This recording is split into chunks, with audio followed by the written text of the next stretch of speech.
तर आपण सांगली जिल्हा मध्यवर्ती बँकेसाठी दुपारी 40 मार्कांची आपण टेस्ट अपलोड केली होती. 40 मार्कांची टेस्ट दिली होती. त्यामुळे तुम्ही ती टेस्ट सोडवली असणार आहे. खूप जणांनी सोडवली. मला त्याचे रिस्पॉन्स शीट माझ्याकडे आहेत. तर त्यामध्ये म्हणजे 25 ते 35 पर्यंत आपल्याला मार्क दिसतात. जर त्याची रेंज बघितली आपण तर म्हणजे असं 23-24 पण मार्क आहेत. 23-24 पण जास्तीत जास्त मार्क्स हे मला 27 ते 32 पर्यंत आढळलेले आहे. तर हे मार्क मित्रांनो, आता तुमचे पेपर खूप जवळ आले, तर हे मार्क तुम्हाला त्या टेस्टच्या हिशोबाने 35 पर्यंत तरी पाहिजे होते. 35 पर्यंत मार्क पाहिजे होते. आपण त्याचा रिझल्ट उद्या इश्यू करणार आहे. तुमच्या ईमेलवर तुम्हाला येऊन जाईल आणि आपण आपल्या टेलिग्राम चॅनलवरही टाकणार आहे. ज्या मुलांनी अजून टेस्ट सोडवली नसेल त्यांनी ती टेस्ट सोडवून घेतली पाहिजे. म्हणजे ते त्यांचे सोडवतील. आपण आता याचं एक्सप्लेनेशन बघू. तर याच्यामध्ये सहकार विषय तुम्हाला किती मार्काला येतात? 40 मार्काला. म्हणजे सहकार आणि बँकिंग हे दोन तुम्हाला 40 मार्काला आहे. या 40 मार्कापैकी जर तुम्हाला मेरिटमध्ये यायचं असेल, तर तुम्हाला यामध्ये 35 घेणं गरजेचं आहे. मला तरी असं वाटतं, की 35 मार्क तुम्हाला इथे यायला पाहिजे. आणि यायला पाहिजे म्हणजे इथे येतील मार्क मुलांना. कारण हा विषय, दोन्ही विषय खूप सोपे आहे मित्रांनो. तुम्ही जर याचे मागच्या वर्षीचे प्रश्न बघितले, म्हणजे ज्या विविध बँकांच्या भरती झालेल्या आहेत, त्यांचे जर तुम्ही प्रश्न बघितले, तर अतिशय सोपे प्रश्न आपल्याला दिसतात. तर मग इथं 35, समजा 30 ते 35 इथे जर मार्क येत असले, तर हमखास तुमचं नाव मेरिट लिस्टमध्ये असू शकतं. तर मग आता याच्या पुढची स्ट्रॅटेजी काय असली पाहिजे? तर खूप लोकांचे मला मेसेज आले, की सर कशातून तयारी करू नेमकं? तर आपल्या ज्या नोट्स दिल्या आहेत त्या वाचा. कारण मी त्या 3-4 बुकमधून कंपाईल करून तुम्हाला पाठवलेल्या आहे.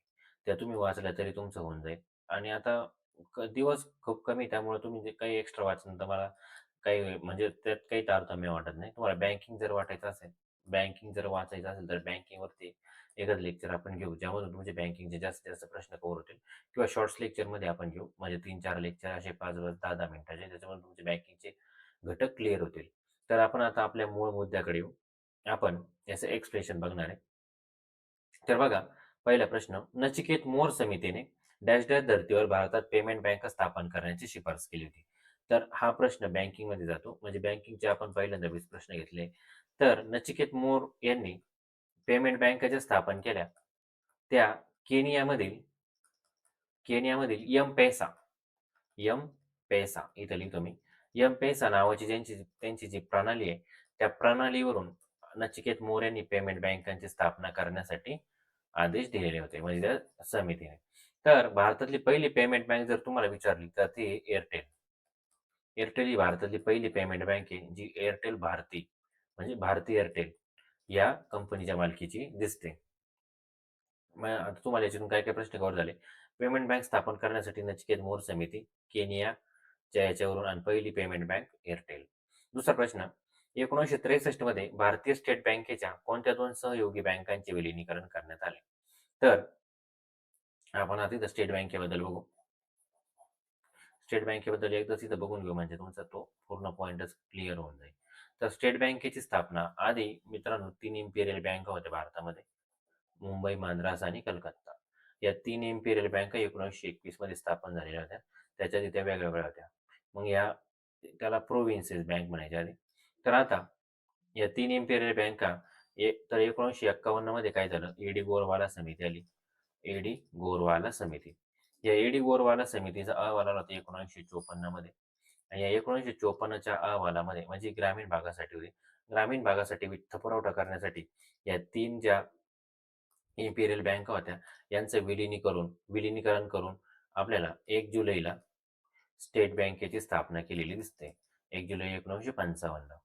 तर मग 1959ला काय झालं, यांचा म्हणजे ज्या 8 सहयोगी बँका होत्या ना, त्यांचं विलिनीकरण करण्यासाठीचा आदेश म्हणजे कायदा करण्यात आला. विलिनीकरण कायदा 1959 चा आणि त्यानुसार 1963 मध्ये बिकानेर आणि जयपूर या ज्या वेगवेगळ्या बँका होत्या, बिकानेर आणि जयपूर ह्या बँका एकच विलिनीकरण करून state bank of Bikaner and Jaipur अशी निर्माण करण्यात आलेली होती. तर याचं उत्तर आहे सी. आता तिसरा बघा प्रश्न. सर्व भारतीय व्यापारी बँकांवर अग्रक्रम कर्ज पुरवठ्याचे वार्षिक बंधन किती? आता त्याचं आपण इथे बघू. अग्रक्रम कर्ज पुरवठा प्रायोरिटी सेक्टर लेंडिंग. याची सुरुवात 1972 साली झाली. प्रायोरिटी सेक्टर लेंडिंग म्हणजे भारतीय अर्थव्यवस्थेतील असे घटक ज्यांना वेळेवर वित्तपुरवठा केला तर ते मोठी मजल मारू शकतात. वेळेवर वित्त पुरवठा करा तर ते मोठी मजल मारू शकतात. तर असे किती घटक आहे? 8. या अशा 8 घटकांसाठी अग्रक्रम क्षेत्र कर्ज पुरवठा करण्याचं 1972 ला ठरलं आणि यामध्ये भारतीय बँका म्हणजे इंडियन बँक आणि फॉरेन बँक असं ठरलं. यामध्ये इंडियन बँकांसाठी 40% आणि याचे जे खालचे निकष आहे ना मित्रांनो ते वेगळे आणि फॉरेन बँकांसाठी 40% याचे जे खालचे निकष आहे ते वेगळे. हा पूर्ण मुद्दा आपण एका व्हिडिओमध्ये कव्हर करू. अग्रक्रम म्हणजे पी-एस-एलचा जो मुद्दा आहे तो आपण त्यासाठी एक स्पेशल लेक्चर घेऊ. त्यामुळे तुमचा हा मुद्दा पूर्णपणे कव्हर होऊन जाईल. तर याचा म्हणजे याचं किती ऑप्शन आहे? 1 नंबर 40. तिसरा बघा, पैशाची कार्य. चौथ्या नंबरचा, पैशाची कार्य कोणती आहे? तुम्ही जर तो आपला व्हिडिओ बघितला ना सहकारचा, तर तो मायक्रोसॉफ्ट एजमध्ये आपण शूट केला होता. त्याच्यामुळे तो खूप ग्लिच करतोय. आता आपण पॉवर पॉईंटमध्ये घेतलेले आहे. पैशाची कार्य. पैशाची कार्यामध्ये बघा, विनिमय माध्यम. हो, हे आहे. विनिमय माध्यम आपण सगळे व्यवहार पैशाच्या माध्यमातूनच करतो. मूल्यमापनाचं साधन म्हणजे पैशाची किंमत 500, 100, 200, 300 काय असेल ते. ते मूल्यमापनच होतं ना त्याचं. मूल्य संग्रह आपण भविष्यातील देणी देण्यासाठी किंवा भविष्यातील खर्च करण्यासाठी आपण पैसा काय करतो? जमा करून ठेवतो. त्यालाच म्हणतात मूल्यसंग्रह हे पण आहे. आणि आपण जर कोणाचे उधार घेतलेले असेल तर देण्यासाठी विलंबित देणे. हे सर्व पैशाचे कार्य आपल्याला दिसतात. याच्यामध्ये काही अवघड प्रश्न दिसत नाही आपल्याला. चलन संख्यामान सिद्धांताची आता म्हणजे आपण तो जो रिस्पॉन्स शीट तुमचे माझ्याकडे आणले ना, तर त्याच्यामध्ये सगळ्यात जास्त चुकलेला प्रश्न हा आहे. चलन संख्यामान सिद्धांत. आता हा जर प्रश्न बघितला तुम्ही, तर तुमचं ग्रॅज्युएशन जर इकॉनॉमिक्समध्ये झालेलं नसेल, तर तुमचा याच्याशी काही संबंध नसतो. त्यामुळं आणि जर तुम्ही राज्यसेवा मेन्स दिली असेल, तर तुम्हाला माहीत असतं. पण तुम्ही फक्त सहकारी बँकेचा फॉर्म भरलाय किंवा इतर परीक्षांचा अभ्यास करतात, तर तुम्हाला याबद्दल काही नॉलेज असण्याची शक्यता नाही आहे. तर चलन संख्यामान सिद्धांताची केंब्रिज आवृत्ती जर बघितली आपण, याच्यावर आपण लेक्चर घेऊ एक. यामध्ये ही आल्फ्रेड मार्शलने घेतलेली. आल्फ्रेड मार्शलची त्यामध्ये नंतर ए.सी. पिगू यांनी त्यामध्ये मदत केलेली आपल्याला दिसते. ए.सी. पिगूने. याचं सूत्र जर बघितलं तर हे सूत्र होतं MV=PT. आता MV=PT काय आहे? हे आपण तर तुम्हाला लेक्चरमध्ये सांगू. इथं फक्त तुम्ही लक्षात ठेवा की केंब्रिज आवृत्ती कोणाची? तर अल्फ्रेड मार्शल आणि ए.सी. पिगू यांनी त्यांना मदत केलेली होती. यांची मदत आहे. उत्तर आपलं काय आहे? डी. ए.सी. पिगू यांची मदत अल्फ्रेड मार्शल. आता जे.एम. केन्स कोण आहे रे बाबा? तर 1800 म्हणजे 1929 साली अमेरिकेमध्ये जी मोठी महामंदी आली होती. या महामंदीतून बाहेर काढण्यासाठी तुटीचा अर्थ भरणा हे जे तुम्ही अर्थसंकल्पामध्ये मांडले ऐकलं असेल. हा तुटीचा अर्थ भरणा प्रथम जे.एम. केन्स यांनी त्याची संकल्पना मांडलेली होती. तुटीचा अर्थ भरण्याची. तर लॉर्ड मेनार्ड केन्स म्हणतात असाल. जे.एम. केन्स हे तुटीचा अर्थ भरण्याशी संबंधित आहे. हे केंब्रिज आवृत्तीशी संबंधित नाही आहे. पुढचा प्रश्न बघा 6 नंबर. आता हा कशाबद्दल विचारलाय? हा तर खूप लोकांना प्रश्न समजण्यासाठी कहना क्या चाहते हो. हा प्रश्न विचारला तुम्हाला चेकबद्दल. चेक जर बघितलं तुम्ही तर असा चेक असतो. असा चेक असतो. इथं ते फक्त काही रुपये वगैरे असा इथं चौकोन. ओके. जेव्हा चलनक्षम दस्तऐवजाच्या पृष्ठांकन किंवा अडत पैसे कोणाला द्यावेत? हे दस्तऐवजावर न लिहिता केवळ स्वाक्षरी केली जाते. इथं अशी स्वाक्षरी केली जाते. स्वाक्षरी करीत असल्यास त्याला कोणतं पुष्टांकन म्हणतात?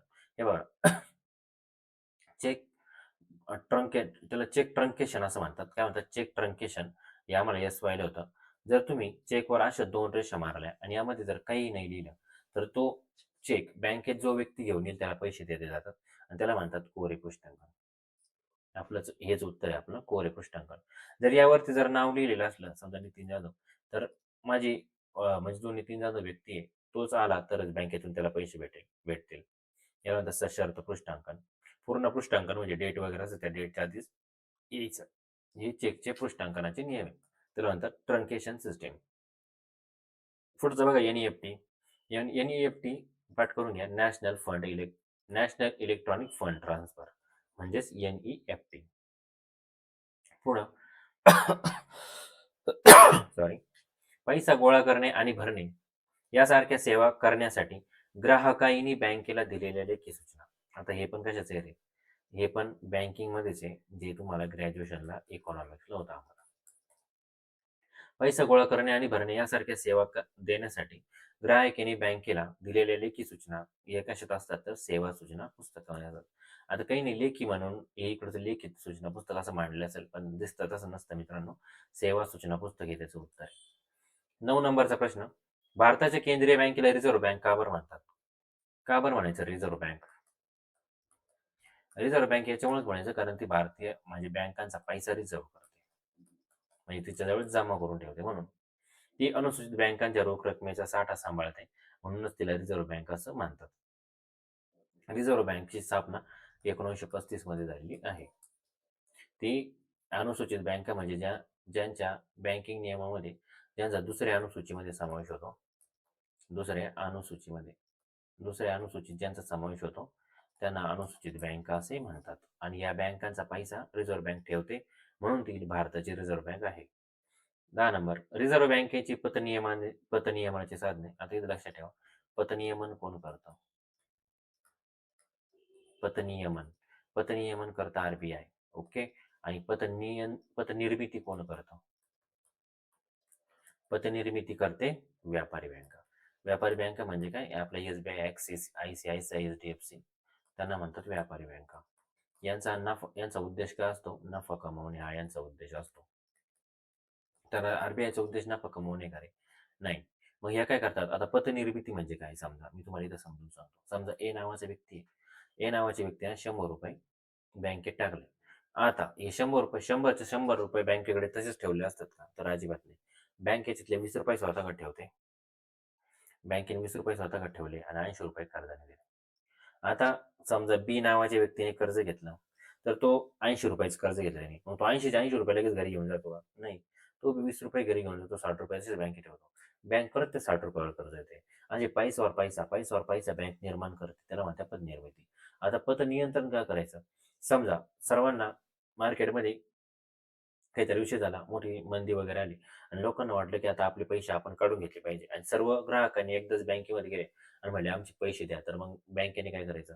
बँक हे होईल ना, बँक कोलमडून पडेल ना. मग त्यासाठी काही ठराविक निधी हा रिझर्व्ह बँकेकडे ठेवलेला असतो आणि किती निधी ठेवायचा हे रिझर्व्ह बँक ठरवते. याला म्हणतात पतनियमन. यासाठी रिझर्व्ह बँक 2 साधनं अवलंबते. एक म्हणजे संख्यात्मक आणि दुसरं गुणात्मक.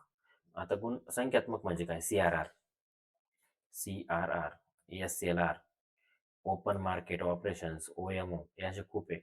हे रिझर्व्ह बँकेचे संख्यात्मक आणि गुणात्मक साधने याच्यावर जर आपण एक व्हिडिओ बनवायचं ठरवलं तरी तो व्हिडिओ होईल. तर तो व्हिडिओ बनवू आपण जर तुमची डिमांड असेल तर तुम्हाला कमेंट बॉक्समध्ये ते सांगा. याचं उत्तर आहे वरीलपैकी दोन्ही. 11 नंबर मध्यवर्ती बँक आणि सरकारने निर्माण केलेल्या पैशाला काय म्हणतात? आपण ते इथं बघून घेऊ, की मध्यवर्ती बँक आणि सरकारने निर्माण केलेला जो पैसा आहे, त्याला काय म्हणतात? आता मध्यवर्ती बँक आणि सरकारने निर्माण केलेला जो पैसा आहे, तर त्याला म्हणतात शक्तिशाली पैसा. शक्तिशाली पैसा का बरं म्हणतात? कारण बँकेने किंवा सरकारने त्यासाठी काहीतरी आधार ठेवलेला असतो. म्हणजे त्या अशाच नोटा छापलेल्या नसतात. त्यासाठी काहीतरी आधार असतो सरकारकडे. म्हणजे आपण भारतामध्ये जर पाहिलं, तर भारतामध्ये जेवढ्या नोटा निर्माण होतात, त्यासाठी 200 कोटी रुपयाच्या सोन्याचा आधार ठेवला आहे. म्हणजे 200 कोटी रुपये आधार आहे त्याच्यासाठी.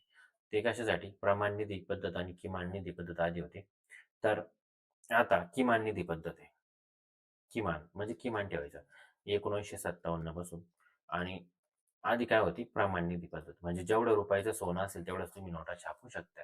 आता किमान निधी पद्धतीमध्ये तुमच्याकडे 200 कोटी रुपयाचा तुम्ही निधी स्टोअर करून ठेवलाय 200 कोटी रुपयाचा. यामध्ये 115 कोटी रुपयाचं सोनं आहे आणि 85 कोटी रुपयांमध्ये काय आहे तुमच्याकडे? गव्हर्नमेंट बॉन्ड वगैरे ठेवलेले आहे. त्यामुळं हा जो पैसा आहे याला काहीतरी आधार आहे म्हणून त्याला काय म्हणतात? शक्तिशाली पैसा. शक्तिशाली पैसा. आता पैशाचे प्रकार जर बघितले तुम्ही तर M0, M1, M2, M3, M4 ही संकल्पना रद्द करण्यात आलेली आहे. यावरती खूप वेळा आयोगाने प्रश्न विचारला एम-पी-एस-सीने. तुम्हालाही प्रश्न विचारला जाऊ शकतो. कोणती संकल्पना रद्द केली? तर लक्षात ठेवा M4 ही संकल्पना रद्द केली. M4 M0 जी याला म्हणतात शक्तिशाली पैसा. शक्तिशाली पैसा. M3 व्यापक पैसा आणि M1 जो आहे हा आहे संकुचित पैसा. लिहून घ्या हे सगळं. जर तुमचा बँकिंगचा अभ्यास नाही झाला तर लिहून घ्या मग. अग्रणी बँक योजना पुढचा प्रश्न पहा रे. अग्रणी बँक योजना. अग्रणी बँक योजना कधी लागू झाली? 1969. कोणी लागू केली? डॉक्टर धनंजय गाडगीळ. डॉक्टर धनंजय गाडगीळ यांनी अग्रणी बँक योजनेमध्ये क्षेत्रीय सेवा दृष्टिकोन मांडला होता.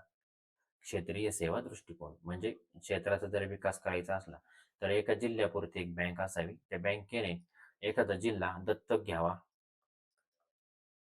जिल्हा काय करावा? दत्तक घ्यावा. म्हणजे त्या जिल्ह्याचा पूर्ण विकास होईल असं 1969 मध्ये डॉक्टर धनंजय गाडगीळ यांनी विचारधारा मांडली होती. त्यानुसार अग्रणी बँक योजना चालू झाली. याच्याशी संबंधित समित्या जर विचारल्या तर एफ नरिमन आणि डॉक्टर उषा थोरात समिती ह्या कशाशी रिलेटेड आहे? तर ह्या रिलेटेड आहे अग्रणी बँक योजनेसाठी. याचं उत्तर आहे एक जिल्हा. पुढे बघा 13. जगातील पहिली मध्यवर्ती बँक कोणत्या देशात स्थापन करण्यात आली? जगातील पहिली मध्यवर्ती बँक. आता हे बघा, जेव्हा इकॉनॉमिक्स हा विषय येतो ना, तेव्हा स्वीडन हा देश त्यामध्ये अग्रणी दिसतो. का बरं? कारण इकॉनॉमिक्सचा जनक जे म्हणतात, द फादर ऑफ इकॉनॉमिक्स, तो आहे डॉक्टर ॲडम स्मिथ. ॲडम स्मिथचा जर तुम्हाला ग्रंथ विचारला तर द वेल्थ ऑफ नेशन हा त्याचा ग्रंथ आहे. हे सगळं तुम्ही लिहून घ्या. तुमच्या परीक्षेसाठीच मी हे सांगतोय, असंच नाही आपली बडबड. कारण हे सगळे महत्त्वाचे पॉईंट डायरेक्ट PYQ म्हणजे डायरेक्ट तुम्हाला प्रश्नामध्ये दिसू शकतात. ॲडम स्मिथचा कोणता ग्रंथ? The wealth of nation. आणि इथूनच इकॉनॉमिक्सचा जन्म झालेला आपल्यास तो. इकॉनॉमिक्सचं नोबेल जे आहे, ते स्वीडिश बँकेकडून दिलं जातं. इकॉनॉमिक्सचं नोबेल. तर पहिली मध्यवर्ती बँक 1688 मध्ये the risk bank of Sweden नावाने स्थापन करण्यात आलेली आहे. समजलं? त्यामुळे याचं उत्तर काय आहे? स्वीडन. आता पुढचा प्रश्न बघा 14वा. यामध्ये विचाराय तुम्हाला केंद्र सरकारचा व राज्य सरकारचा अर्थसंकल्प. तर केंद्र सरकारचा अर्थसंकल्प हा कलम 112. केंद्र सरकारचा किती? 112 आणि राज्य सरकारचं 202. आता पुढचा प्रश्न बघा.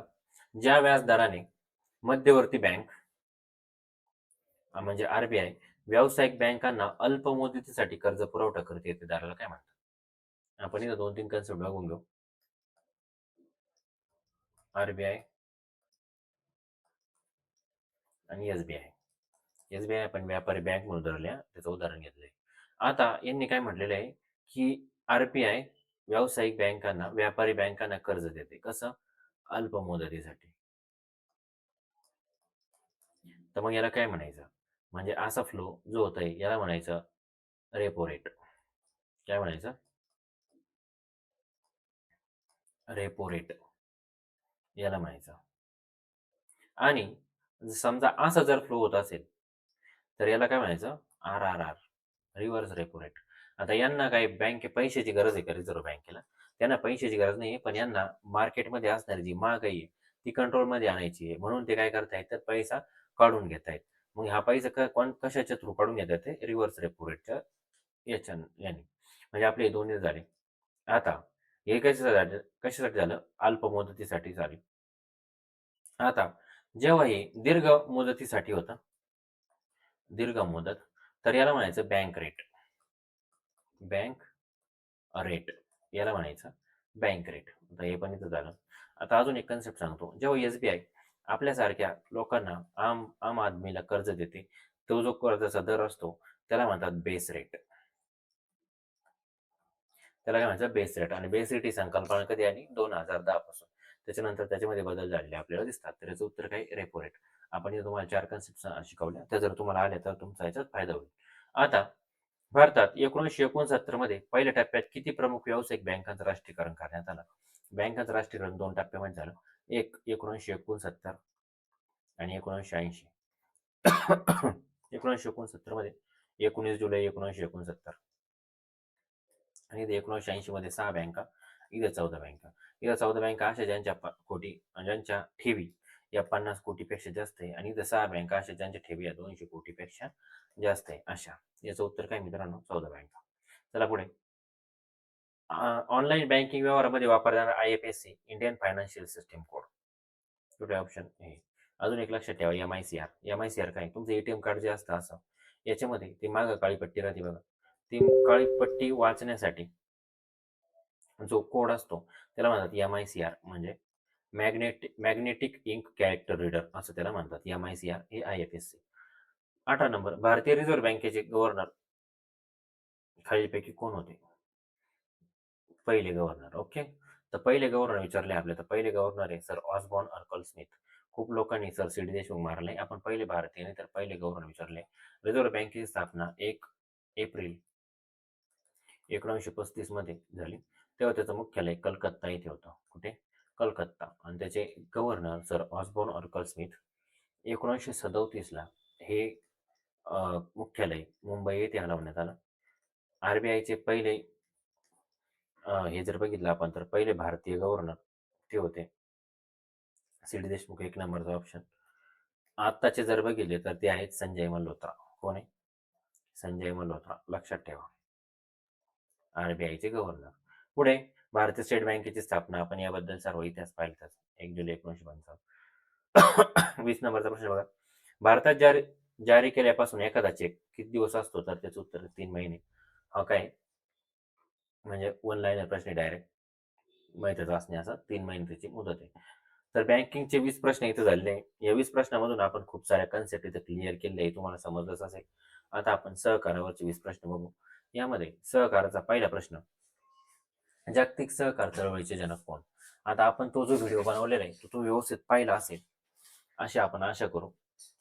कारण तो व्हिडिओ आपण खूप चांगला बनवलेला आहे. त्याच्यामध्ये खूप चांगला डाटा दिलेला आहे मी. तर यामध्ये भारतीय सहकार चळवळीचे जनक sir Robert Owen. Sir Robert Owen. Owen. कुठे यांची संस्था? Rochdale, England. किती लोक? 28 विणकर. ही कशी आहे? बिगर कृषी बिगर पतसंस्था. ओके.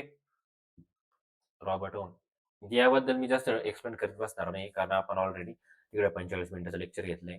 त्यामुळे तुमचा टाइम वेस्ट नको, माझाही नको. भारतात सहकार चळवळी सुरुवात 1904 चा कायदा. जगातील पहिली यशस्वी सहकार संस्था रॉजर पायोनियर्स. कुठे? इंग्लंड. आशियातील पहिला सहकारी साखर कारखाना लोणी प्रवरानगर. आपण पाहिला 1950. ज्याची स्थापना कोणी केली होती? डॉक्टर पद्मश्री विठ्ठलराव विखे पाटील. आणि त्यांना मदत कोणी केली? धनंजय गाडगे. भारतात सहकार चळवळ सुरू झाली तेव्हा कधी झाली सहकार चळवळ सुरू? भारतात 1904 ला. अंदाज लावा कोण होतं? कर्जन.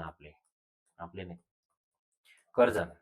कर्जन जर बघितलं आपण तर तुम्हाला कर्जनची कारकिर्दी फक्त माणसं नेमण्यात आणि समित्या नेमण्यातच गेलेली आहे. नुसतं समित्या नेमा, माणसं नेमा, अर्ज करा. खतरनाक माणूस होता. खतरनाक यासाठी की त्यांनी फार महाराष्ट्राच्या म्हणजे भारताचे फाळणी करून टाकली होती. आणि तो म्हणे मी जेव्हा माझा व्हाईसरॉय पदाचा कार्यकाळ संपेल ना तेव्हा मला कलकत्त्याची जी महानगरपालिका आहे त्याचा महापौर बनवा म्हणजे मी अजून लुटून येतो. उत्तर काय? कर्जन. 97वी घटना दुरुस्ती 2011 लागू झाली 15 फेब्रुवारी 2012. जर तुम्ही ते लेक्चर पाहिलेलं नसेल तर ते लेक्चर बघून घ्या कारण त्याने तुमचा 20 मार्क तर फिक्सच होऊन जाणार डायरेक्ट. महाराष्ट्र सहकारी संस्था कायदा कधी रे? 26 जानेवारी 1900. याची तारीख आपल्या ऑप्शनमध्ये चुकली होती वाटतं. तर महाराष्ट्र सहकारी संस्था कायदा 1960 हा 26 जानेवारी 1962 ला लागू झालेला आहे. आपण इथं तिथं बदलून दिले मी तुम्हाला. बरोबर? इथं बदललेलं नव्हतं. तिथं मी नंतर बदलून दिले. तर हा ऑप्शन बी आहे. हे त्याचं उत्तर आहे. फक्त 1962 करा. पुढचा प्रश्न बघा 8 नंबर. सहकार क्षेत्रातील सर्वोच्च संस्था आंतरराष्ट्रीय सहकारी महासंघ म्हणजे ICA. आता याच्या या प्रश्नावरती मला खूप मेसेजही आलेले आहेत. डायरेक्ट पर्सनलला मेसेज आले की सर लंडन आहे आणि ब्रुसेल्सला आहे. कुठे? ब्रुसेल्स. त्याची स्थापना झाली 1895. हे आपण त्या व्हिडिओमध्ये पूर्ण कव्हर केले ते बघून घ्या. महाराष्ट्रातील सहकार चळवळीची पायदळ. आता लोकांना वाटलं असेल की पायदळ काय बाबा? हे बघा जेव्हा कोणतं युद्ध असतं तेव्हा मग त्याच्यामध्ये पायदळ हे फ्रंटला असतं आणि म्हणजे पायदळच पहिल्यांदा लढायला जातं ना म्हणजे पायदळच ऍक्च्युअली ग्राउंडवर काम पण करतं. पायदळ हे हाती घोडे तोप तलवारे त्याचं सगळं मागं राहतं ना. पायदळच एक नंबर ऍक्च्युअल काम करतं. तर इथंही काय भारतीय सहकारी चळवळीमध्ये आपल्या ज्या पॅक्स असतात म्हणजे ग्रामीण भागातल्या ज्या प्राथमिक कृषी पतपुरवठा संस्था असतात त्या शेतकऱ्यांपर्यंत स्वतः पोहोचतात आणि त्यांना कर्ज देतात म्हणून त्यांना महाराष्ट्रातील सहकार चळवळीचे पायदळ असं समजलं जातं. आता हा मुद्दा 10 नंबरचा. सहकार चळवळीचे पितामह तर खूप लोकांनी धनंजय गाडगे उत्तर किंवा वसंतराव विठ्ठलराव विखे पाटील मारले तर याचं उत्तर आहे वैकुंठलाल मेहता. वैकुंठलाल मेहता यांचा जन्म गुजरातमध्ये झाला पण त्यांची कर्मभूमी जर बघितली आपण ती होती मुंबई. 1911 मध्ये मित्रांनो 1911 मध्ये जी राज्य सहकारी बँक स्थापन झाली. राज्य सहकारी बँक तर या राज्य सहकारी बँकेचे ते सलग 35 वर्ष अध्यक्ष होते. 35 वर्ष ते त्याचे अध्यक्ष होते. सोपं आहे काय 35 वर्ष अध्यक्ष असणं. त्या राज्य सहकारी बँकेचे सलग 35 वर्ष अध्यक्ष आणि खादी व ग्रामोद्योग आयोग आहे ना, खादी व ग्रामोद्योग आयोग याचे ते पहिले अध्यक्ष होते वैकुंठलाल मेहता. वैकुंठभाई मेहता, वैकुंठलाल मेहता. हे तुम्ही पॉइंट कव्हर नोट करून घ्या तुमच्याकडे. रिझर्व्ह बँकेची स्थापना झाल्यानंतर सहकार क्षेत्राला पतपुरवठा करण्यासाठी कोणत्या बँकेची? तर ARDC. पुढचा प्रश्न बघा. 3 टायरमध्ये 3 टियर आपण ज्या अशा डायग्राम काढून दिली त्या व्हिडिओमध्ये तुम्ही जाऊन बघा. जर नसला बघेल तर त्याच्यामध्ये RBI येत नाही. सर्वात खाली इथं शिखर बँक असते, इथं जिल्हा आणि इथं गाव पातळी. ओके. सहकारी साखर कारखाना विठ्ठलराव विखे पाटील. कधी? 1950. प्रत्येकासाठी एक आणि सर्वांसाठी एक सहकार. हे प्रश्न सोपे होते. आता इथं हाही मुद्दा खूप लोकांचा चुकलेला आहे. जे घेतलाय आपण तो सहकार कायदा आहे. त्याच्यातून हा पॉइंट कव्हर केलेला आहे. तर हे बघा, सहकारी संस्थेच्या वार्षिक सर्वसाधारण सभेचे आयोजन कोणाच्या मार्गदर्शनाखाली? ही सभा कधी होती? जेव्हा आर्थिक वर्ष संपतं. आर्थिक वर्ष संपल्यानंतर ही सभा होती आणि याचा अध्यक्ष जे असतात म्हणजे याचे संचालक जे असतात सहकारी संस्थेचे त्याचेच ते अध्यक्ष असतात. म्हणजेच उत्तराध्यक्ष सहकारी संस्थेचे अध्यक्ष असतात त्याच याचे मार्गदर्शन म्हणजे त्यांच्या अध्यक्षतेखालीच होते. भारतात सहकारी चळवळीचा अभ्यास करण्यासाठी 1914 एडवर्ड मॅक्लेगन समिती आपण त्या व्हिडिओमध्ये क्लिअर केले. 1914 एडवर्ड मॅक्लेगन यांनी काय सांगितली? 3 स्तरीय प्रणाली सांगितली. ज्याच्यामध्ये शिखर बँक म्हणून राज्य सहकारी बँक, इथं जिल्हा आणि इथं गाव पातळीवरती. हे 1914 ला. ओके. खालीपैकी कोणता घटक सहकारामध्ये नफ्याचा उद्देश? नफ्याचा उद्देश कोणाचा आहे? व्यापारी बँका. पुढे बघा, सहकारी या शब्दाचा अर्थ काय होतो? तर एकमेकांच्या सहकार्यातून काम करणे. सोपा प्रश्न आहे. महाराष्ट्र राज्य सहकारी बँकेचे मुख्यालय कुठे आहे? मुंबईला. जी स्थापना कधी झाली? 1911. आणि सहकार क्षेत्रात लेखापरीक्षण करणे कोणासाठी अनिवार्य आहे? तर सर्व नोंदणीकृत सहकारी संस्थांसाठी लेखापरीक्षण करणं अनिवार्य आहे. मित्रांनो, तुम्हाला लेक्चर कसं वाटलं हे तुम्हाला आवडलं का? हे तुम्ही मला कमेंटद्वारे कळवा. आपलं मयूरपंख अकॅडमीचं यूट्यूब चॅनलवर आहे, त्याला तुम्ही सबस्क्राईब करा. टेलिग्राम चॅनलला तुम्ही ऑलरेडी जॉईन झाले नसेल, जॉईन झालेले तर तुम्ही जॉईन व्हा आणि आपल्या या व्हिडिओला लाईक आणि कमेंट करा. धन्यवाद.